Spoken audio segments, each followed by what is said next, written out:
Hey folks, Jim Thomas here, Fitness Management and Consulting, and I appreciate y'all being here at the channel today. And as always, welcome back to all of our existing subscribers. I appreciate you being here, appreciate your support of the channel. And for you folks that are finding us for the very first time, if you're new here to the channel, please consider hitting that subscribe button. And then also to all, if you find the content beneficial, please hit that like button as well. And then to learn more about me, learn more about my company, please check out the links below. I would initially suggest, checking out the courses section. In the courses section, you will find the Gym Management Playbook. And the Gym Management Playbook, this has been specifically set up for you folks that are thinking about getting into the industry, you're new to the industry, you're struggling in the industry, you're not getting the results you're looking for. The whole thing is designed to help you shorten that learning curve and then maximize sales and maximize bottom line profitability. So go check it out, see if it's for you. And with that said, let's get into our topic here today. It's 10 ways for your gym to dominate your local market. 10 ways for your gym to dominate your local market. And ultimately, this is what you're looking for, right? I mean, we're not looking to compete. Anybody that ever said, hey, competition is a good thing, I don't know who would agree with that, okay? Maybe the customer might, right? But, it's not competition. You're looking to dominate your local market. This is the goal. And so if you're an individual salesperson, are these things that you can do? Take a look at them. Certainly as a gym owner, these are things you can do. As an area director, these are things you can do. So let's get into this and let's just talk about some things that can make a big difference for you. And as I glance at my list here real quick, I don't see anything on here that's really going to cost you anything, okay, other than your time and your commitment. So number one, start offering fitness tips online. Every day you have a fitness tip. Okay, and Facebook and Instagram and video accounts and all over. There's all kinds of places you can do this, but every day there's a fitness tip. It could go out via your email database. Okay, but it's a fitness tip. But here's the tip I want to give on this. It's not necessarily just a tip that they would have to use in your gym. It's, hey, summer months, you want to look good at the beach. Hey, here's 2 quick exercises you can do every morning when you first get up. If you're traveling a lot, you're starting to go travel again, hey, here's some eating tips, here's some exercise tips. If you're on a plane a lot, here's some things you can do there. Don't just make it about your gym, make it about things in general, because ultimately what you're trying to do, kind of in that sales process, right, trying to solve problems, is you're trying to nurture. We're trying to maintain interest and desire. So, think about, online, fitness tips, but be consistent with it. Okay, consistency will help build trust. Number 2, you want to improve your local SEO. Okay, your local search engine optimization. And if you've not done it, do a search for local site directories. Local site directories, and you have about 50 of them. I think about 50 local site directories, and all of these site directories. Okay, they're easy to do. They're one and done once you get them set up. But all of this will help you show up in search. It's one of the best things I think that you can do to really improve your local SEO. The other thing you can do, think about getting involved with local merchants and have a local merchants page on your website. And your members, they can show their membership card, they can show proof of membership for an additional discount. You're going to help drive traffic to these local merchants. And you're on your merchants page, you've got their website, you've got information about them. They can just search it and see all the places they can go. And someone says, hey, restaurants near me, and lo and behold, you're pulling up, right with that local restaurant. So there's a lot you can do, but take a look at those 2 things. Those are 2 simple things, cost you nothing, that we've had a lot of success with. Number 3, increase your online reviews. Get more reviews. This is one of the best things you can possibly do. I mean, you've got Google My Business, you've got Yelp, you've got Facebook, you've got LinkedIn. You increase them. And I would encourage every time you sign somebody up, hey, we appreciate a good review. Here's a link. Okay, go to your best customers. Hey, you've been a member with us for quite some time. Hey, we appreciate your comments. Here's a link. Make it simple, make it easy. Okay, but really, work to increase your online reviews. I know some companies that I work with, every time I do something with them, I get a request, to do a review.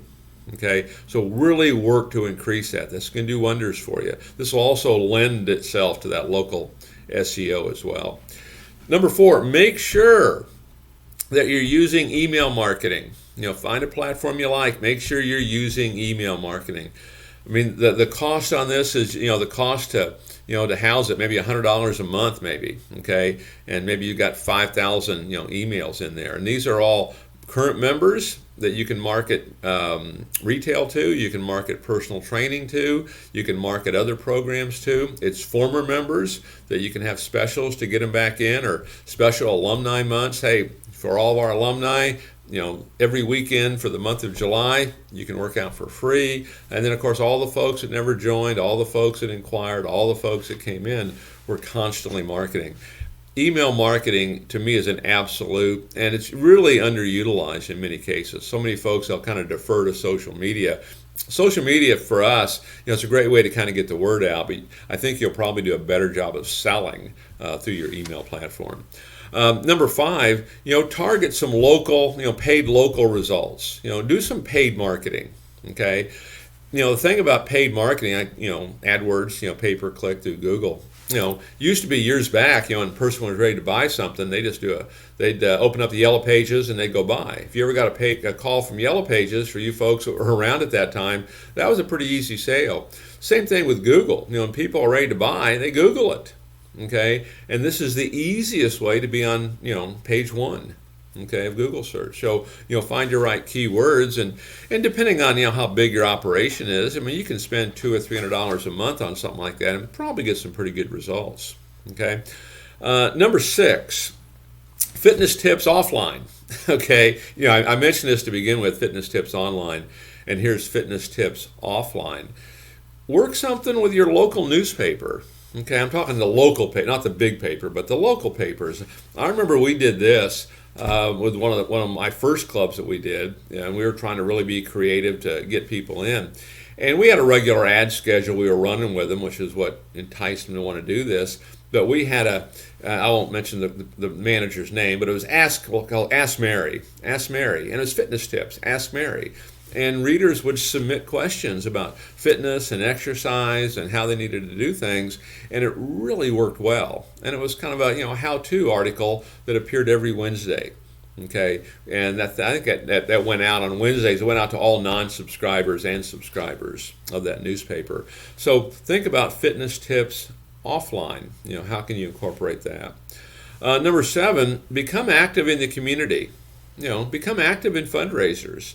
Become active in a variety of things that are going on in your community. And, don't be afraid to promote it, but, find a group or a cause that you can really get behind and get active in it, okay? I mean, you can do things, I know, when you kind of get toward that holiday season, around Thanksgiving, bring in 2 canned goods, for a free enrollment. Or bring in, canned goods for half off monthly dues for your first 3 months. Bring in this and we'll give you, 3 months free on your program. So, associate yourself with food drives and clothing drives and all the things that local communities, are looking to do.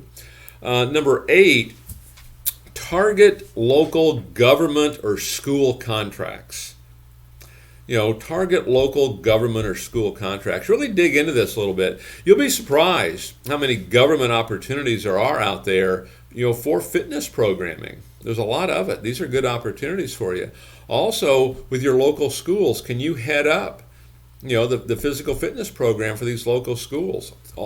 All 12 months out of the year, okay? You can even do it with local youth sports. Okay, for folks that are, football and baseball and cheerleading, they might want some of that weight training and fitness training. So target local government and schools, for those particular contracts. It's a great opportunity there, and that's getting bigger and bigger. Number 9, focus on your member experience. Focus on your customer experience. The experience that your customer has in your gym is directly related to what your retention numbers are. If your retention, if you're losing these folks at a high level, if your attrition's high, it really tells you the member experience isn't where it needs to be.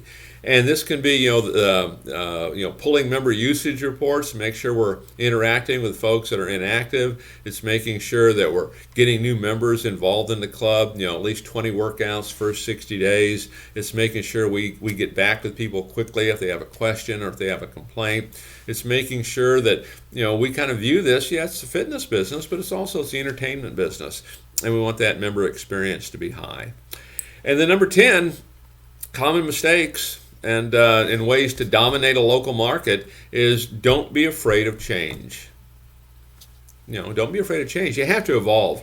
One of the key things about just long-term gym success, the ones that are the most successful are the ones that change. It's almost every 2 or 3 years, you're changing, and you want to make sure that your business, you stay as new today as the day that you first opened. Take that mindset. We're always changing. We're always evolving. What's that next great thing? And sometimes it's little bitty things that can make a big difference, and sometimes it's bigger things. So take a look at it. So 10 ways that you can dominate your local market. And I'm thinking for the most part here, as I look at that, I don't think there's a lot of cost in there. It's just our commitment, our willingness to do it, our willingness maybe in some cases even to step out of our comfort zone. So my suggestion is, listen to this video over and over until we're doing all 10 of those. These are all things that are going to help you grow and develop your market. So folks, my name is Jim Thomas. My company's Fitness Management Consulting. Check out the courses section below. Take a look at the Gym Management Playbook to help take your business to that next level. And we'll look forward to seeing you all in that next video.